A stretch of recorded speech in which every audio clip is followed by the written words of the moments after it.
My research focuses on laser-based technologies, where the interaction between a laser beam and a feedstock material, metal powder or wire, is the most important factor influencing stability of the process as well as the quality of build material.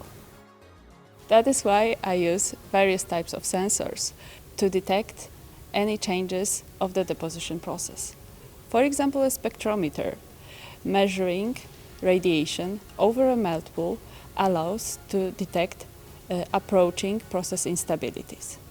Vision cameras focused on the material laser interaction zone allow online monitoring, as well as after additional image processing, the data gives good indications of process deviations.